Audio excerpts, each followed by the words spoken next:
आप यहाँ पे क्वेश्चन देख रहे हैं जो ये कह रहा है कि अगर कोई भी एक कंडक्टर है, उस कंडक्टर के डायमीटर को अगर हम दोगुना कर दें, ठीक है, तो डायमीटर को दोगुना करने की वजह से रेजिस्टेंस पर क्या प्रभाव पड़ेगा। एक बार फिर से क्वेश्चन सुनिए कि अगर हम डायमीटर को दोगुना कर दें तो ये दोगुना करने की वजह से उस कंडक्टर के रेजिस्टेंस पर क्या प्रभाव पड़ेगा। तो चलिए इसका सॉल्यूशन हम देखते हैं, और अगर आप इस चैनल पर नए हैं तो चैनल को सब्सक्राइब जरूर कर लीजिएगा। अब चलिए सॉल्यूशन देखते हैं। यहां कह रहा है कि रेजिस्टेंस ऑफ वायर जो था, अगर उसका डायमीटर हम दोगुना कर लें तो मानते हैं कि डायमीटर कितना रहा होगा, डायमीटर रहा होगा पहले d मान लेते हैं, ठीक है। अब फिर रेडियस कितना रहा होगा, क्योंकि रेडियस जो होता है वो d/2 होता है और जिसको हम r से डिनोट करते हैं, ठीक। अब चेंज के बाद क्या रहा होगा, यानी कि डायमीटर डैश ले लेते हैं। अब इसको हम मान लेते हैं कि भाई ये 2 × d रहा होगा, क्योंकि इसके डायमीटर के दोगुना हमको कर देना है, ठीक। तो अब रेडियस कितना हो जाएगा, रेडियस 2 रहेगा और d का आधा हो जाएगा, यानी कि ये हो जाएगा कितना, 2 से 2 कट गया और d की वैल्यू होती है 2r, यानी रेडियस हो जाएगा 2 × रेडियस, ठीक है। अब पहले और बाद में रेजिस्टेंस क्या रहा होगा, अब यानी कि रेजिस्टेंस कब का, ये बिफोर की बात कर रहे हैं, ठीक है, और रेजिस्टेंस आफ्टर की बात हम यहां पे करेंगे, है ना, यानी कि जब हम चेंज कर लिए तब।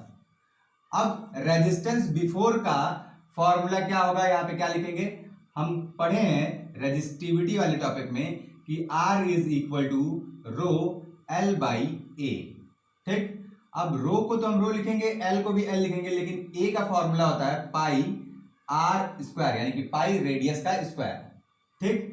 अब यहां पे भी यही फॉर्मूला रहेगा, यानी R = रो सेम ही है, L भी सेम है, A की वैल्यू थोड़ी बदलेगी। अब A की वैल्यू A डैश से डिनोट कर दिए, क्या हो जाएगा, ये रो L, A की वैल्यू क्या लिखेंगे, पाई। अब यहां पे रेडियस की वैल्यू क्या है, 2r है ना, तो यहां पे यानी कि 2r का स्क्वायर, ठीक है, ये सेम ही रहेगा।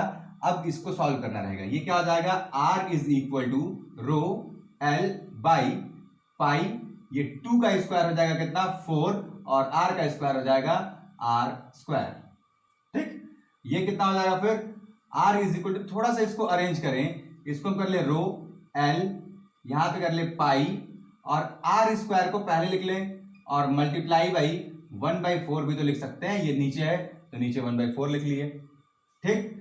अब आप देखेंगे कि यहां से यहां तक एकदम जस्ट इसके बराबर है, यानी अगर इसको हम अरेंज करें तो ये हो जाएगा R = रो L/πr²। तो यहां से यहां तक सेम है, लेकिन यहां आप देखेंगे कि 1/4 है, इट मींस कि ये 4 टाइम्स कम है, ठीक।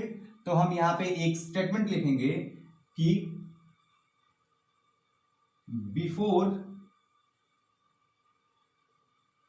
Changing in diameter of conductor, resistance was 4 times greater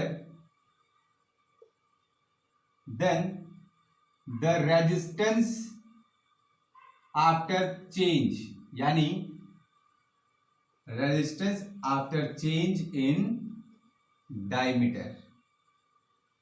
कहने का मतलब यह है कि जो बिना चेंजिंग के, यानी कि जो पहले रेजिस्टेंस था वो रेजिस्टेंस जब चेंज किया गया उसके 4 गुना ज्यादा है, यानी कि आफ्टर चेंज जो रेजिस्टेंस आया वो 4 गुना कम है पहले वाले के, ठीक है। तो ये असर पड़ा, अगर हम डायमीटर को दोगुना करते हैं तो डायमीटर को दोगुना करने के बाद से जो रेजिस्टेंस रहता है वो 4 गुना घट जाता है। तो उम्मीद है आपको ये सॉल्यूशन समझ में आया होगा। अगर आपको ये सॉल्यूशन समझ में आया तो वीडियो को लाइक जरूर कीजिएगा और कमेंट करके जरूर बताइएगा कि आपको ये वीडियो कैसा लगा, और चैनल को सब्सक्राइब करना बिल्कुल भी ना भूलिएगा।